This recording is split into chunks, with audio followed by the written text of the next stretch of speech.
News Bangladesh সংবাদ দিনের শেষে। জাতীয় সংবাদ।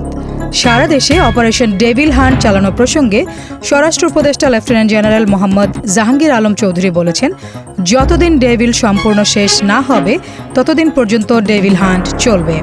আজ সকালে রাজধানীর ফার্মগেট মৃত্তিকা সম্পদ ইনস্টিটিউটের নতুন মৃত্তিকা ভবন উদ্বোধনী অনুষ্ঠান শেষে সাংবাদিকদের একথা বলেন তিনি। স্বরাষ্ট্র উপদেষ্টা বলেন, গাজীপুরে যারা ছাত্র জনতার উপর হামলার ঘটনা ঘটিয়েছে তাদের অনেককেই আইনের আওতায় আনা হয়েছে, তাড়াতাড়ি বাকিদেরও আনা হবে। এর আগে শুক্রবার রাতে গাজীপুরে শিক্ষার্থীদের উপর সন্ত্রাসী হামলার পর অপারেশন ডেভিল ঘোষণা দেয় স্বরাষ্ট্র মন্ত্রণালয়। এরপর শনিবার রাত থেকেই সাঁড়াশি অভিযান শুরু করে যৌথ বাহিনী। প্রধান নির্বাচন কমিশনার এএমএম নাসির উদ্দিন বলেছেন, কমিশনে যারা আছি আমরা কোনো রাজনীতিতে ঢুকতে চাই না, কোনো রাজনৈতিক দলের পক্ষে বা বিপক্ষে দাঁড়াতে চাই না, আমরা নিরপেক্ষ থাকতে চাই, আপনারা আমাদেরকে সাহায্য করবেন। আজ দুপুরে নির্বাচন কমিশনের খবর সংগ্রহ করা সাংবাদিকদের সংগঠন reporters forum for election and ডেমোক্রেসির বার্ষিক সাধারণ সভা ও পুরস্কার বিতরণী অনুষ্ঠানে তিনি এসব কথা বলেন। ঢাকার আগারগাঁওয়ে নির্বাচন ভবনে এ অনুষ্ঠানের আয়োজন করা হয়। কক্সবাজারে ভূমি অধিগ্রহণ মামলার নথি জালিয়াতির অভিযোগে সাবেক জেলা প্রশাসক মোহাম্মদ রুহুল আমিনকে কারাগারে পাঠানো হয়েছে। আজ দুপুর 12টার দিকে কক্সবাজার জেলা ও দায়রা জজ আদালতের বিচারক মুন্সি আব্দুল মজিদ তাকে কারাগারে পাঠানোর নির্দেশনা দেন। আদালত সূত্রে জানা গেছে, মাতার বাড়ির বাসিন্দা AKM কায়সারুল ইসলাম চৌধুরী 2014 সালের 19 নভেম্বর তাপ বিদ্যুৎ কেন্দ্র নির্মাণের ভূমি অধিগ্রহণের প্রায় 20 কোটি টাকা আত্মসাতের অভিযোগে কক্সবাজারের জ্যেষ্ঠ বিশেষ জজ আদালতে তৎকালীন জেলা প্রশাসক মোহাম্মদ রুহুল আমিনকে প্রধান আসামি করে 28 জনের বিরুদ্ধে মামলাটি দায়ের করেন।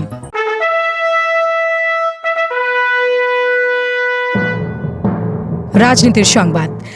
দেশের উদ্ভূত পরিস্থিতি নিয়ে প্রধান উপদেষ্টা ডক্টর মোহাম্মদ ইউনূসের সঙ্গে বৈঠকে বসবে বাংলাদেশ জাতীয়তাবাদী দল বিএনপি। সোমবার সন্ধ্যা 6টায় এই বৈঠক অনুষ্ঠিত হওয়ার কথা। আজ বিএনপির মিডিয়া সেলের সদস্য সাইরুল কবির খান বিষয়টি নিশ্চিত করেন। বিএনপির প্রতিনিধি দলের কারা থাকছেন সে বিষয়ে এখনও কিছু জানা যায়নি। গেল শুক্রবার দলটির স্থায়ী কমিটির বৈঠকে ধানমন্ডি 32 নম্বর সহ সারা দেশে ভাঙচুর, সংস্কার কমিশনের রিপোর্ট ও সমসাময়িক রাজনীতি নিয়ে আলোচনা হয়। ওই বৈঠকে প্রধান উপদেষ্টার সঙ্গে বৈঠকের বিষয়ে সিদ্ধান্ত নেওয়া হয়। আন্তর্জাতিক সংবাদ। সরকারি চাকরিজীবীদের পরিবারের সদস্যদের স্বয়ংক্রিয়ভাবে চাকরি পেতে কোটা ব্যবস্থা বাতিল করেছে পাকিস্তান সরকার। মূলত চাকরিরত অবস্থায় মারা যাওয়া কর্মকর্তা কর্মচারীদের পরিবারের সদস্যদের কোনো ধরনের পরীক্ষা বা প্রতিযোগিতা ছাড়াই চাকরি পাওয়ার যে বিধান দেশটিতে এতদিন ছিল সেটা বাতিল করা হয়েছে।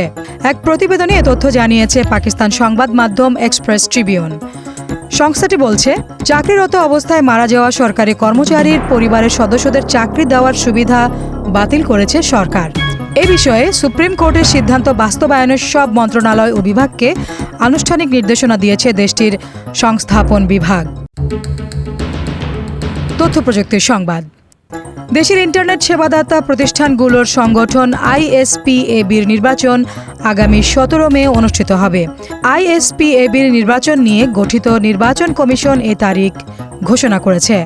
বর্তমান কমিটির মেয়াদ পূর্তির 15 মাস আগেই নির্বাচনে যাচ্ছে ISPAB। এরই মধ্যে সদস্যদের কাছে নির্বাচন কমিশনের তফসিল পাঠানো হয়েছে। তফসিল অনুযায়ী আগামী 17 মে অনুষ্ঠিত হবে ISPABর 2025-27 2 বছরের মেয়াদের কার্যনির্বাহী কমিটির ভোট গ্রহণ।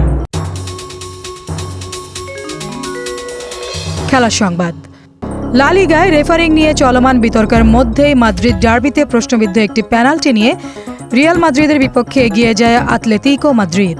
রেফারিং নিয়ে চলমান নানা বিতর্কের কারণেই হয়তো শুরুতেই ব্যাপারটি এড়িয়ে যেতে চাইলেন কার্লো আনচেলত্তি।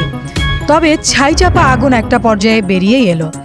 রিয়াল মাদ্রিদের কোচ বললেন, ফুটবলের লোকেরাই বুঝে উঠতে পারছেন না পেনাল্টির সিদ্ধান্তটি। প্রতিপক্ষ আতলেতিকো মাদ্রিদের কোচ দিয়েগো সিমেওনের মতে রেফারির সম্ভাব্য সেরা পথেই পরিস্থিতি সামলাচ্ছেন।